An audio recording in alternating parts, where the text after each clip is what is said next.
Today we're interviewing Ms. Velma Vela Ybarra, educator and school board member in San Antonio, Texas. Ms. Ybarra, how many years were you an educator? I served as an educator for 38 and a half years, serving children primarily at the secondary level. So what different roles did you have as an educator?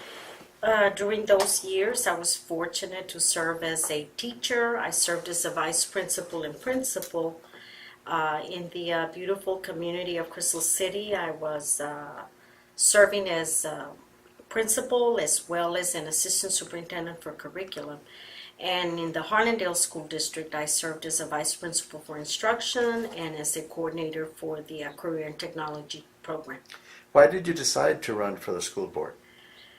There were several observations I had made, always had good people on our board, but I did notice as a Latina that no women had served on that board in about 10 years. I also felt that it is a benefit if a board member or two or three have a background in education. And then, of course, I had 5 grandchildren in the schools. My youngest son graduated from one of the high schools from McCollum.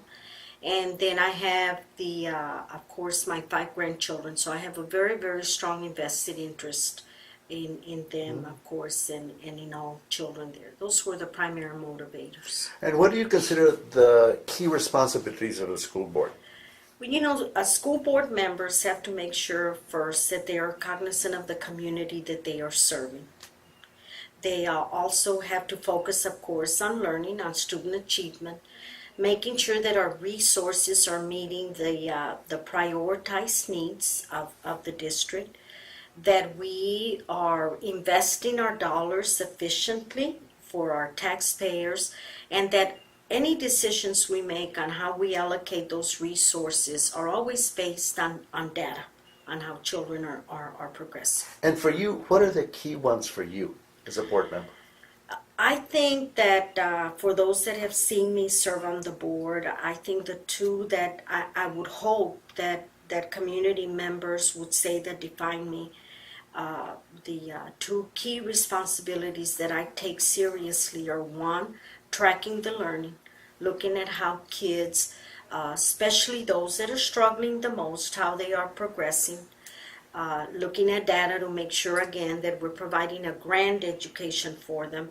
And then second is tracking the dollar, the use of the dollar, the fiduciary responsibility to make sure that the community feels that if they've entrusted us to take care of the tax dollars that they provide for our children, that we likewise are making frugal decisions on how we're using that money and investing it.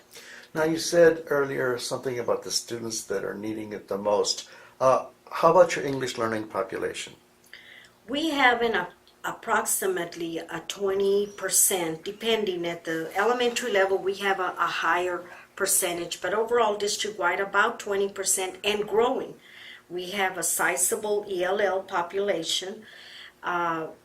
That the success of the children in both the special ed and the ESL program are of concern in many districts, but as a board member, of course, that was one of the very first requests that I made, that we look at tracking, for example, how many of our children were leaving us before they obtained their high school diploma, and of those numbers, how many of them on a monthly basis were either ESL or special ed children. So yes, we're looking at the quality of our dual language program, providing the resources. For example, this year alone in supplemental materials, we provided about, in both direct or indirect money, about $800,000 to supplement instruction.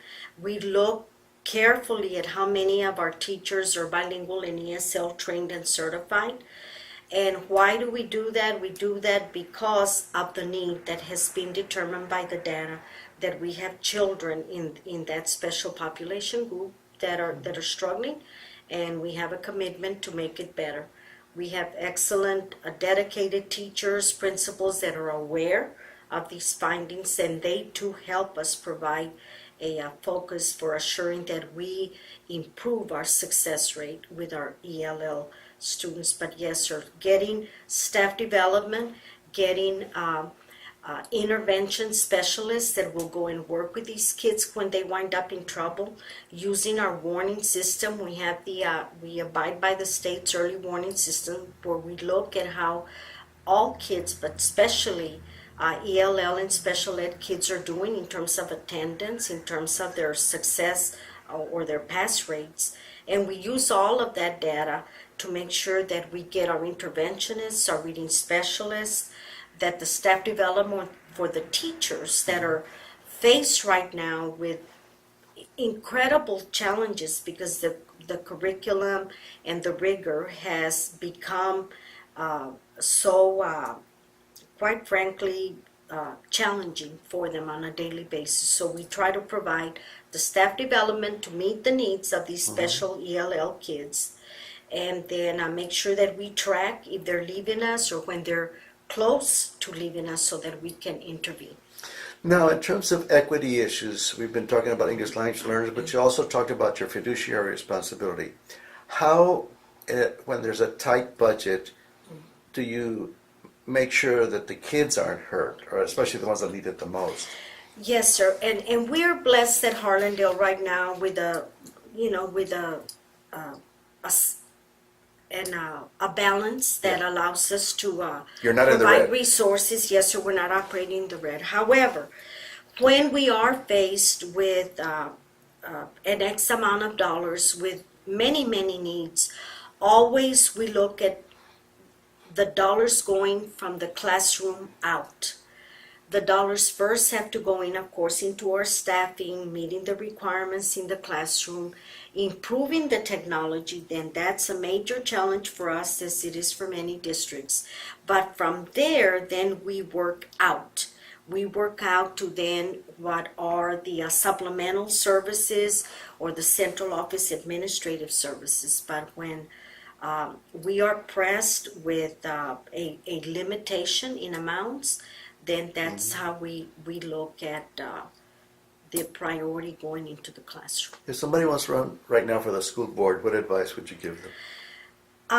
Well, first of all, the advice I would give to Latina women especially is that they've got to get involved, that they should participate, they should consider running for public office, that there will be challenges, because as women, sometimes we have to lean in a little bit more, and when you do that, you can be perceived as being a bit more, so to speak, aggressive. But if you don't lean in, then you miss an opportunity to really advocate firmly on the things that you believe should be done in a more effective way. Thank you very much. Absolutely. Thank you for the opportunity.